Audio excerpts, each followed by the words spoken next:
महाभारत आपल्या जीवनामध्ये आपल्याला फार मोठी शिकवण देऊन जाते। काय शिकवण दिली महाभारतानं? तर महाभारतानं शिकवण दिली की जुगार कधी खेळायचा नाही, कारण या जुगारानं सत्शील असणाऱ्या पांडवाला सुद्धा फार मोठं दुःख भोगावं लागलं। पत्नीला त्या जुगारापायी डावावर लावावं लागलं। या जुगारापायी सर्व प्रॉपर्टी वैभव या जुगारापायी गमावे लागली।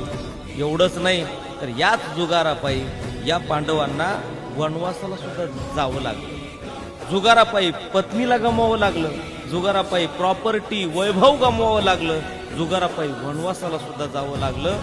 एवढंच नाही तर जी असणारी पांडवाची पत्नी द्रौपदी तिला दास्यत्व करावं लागलं। एवढा मोठा भीम दादा असताना सुद्धा त्याला स्वयंपाक करावा लागला। ही सगळी दुर्दशा जर का झाली असेल तर त्याचं एकच कारण आहे, फक्त जुगार।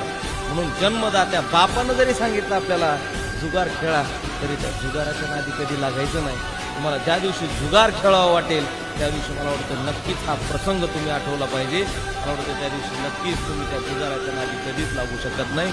म्हणून या कीर्तन सेवेच्या माध्यमातून तुम्हाला फक्त एवढंच सांगेल, जीवनामध्ये काहीही करा पण जुगाराच्या नादी कधी लागू नका माझ्या दादांनो, एवढीच तुम्हाला माझी विनंती।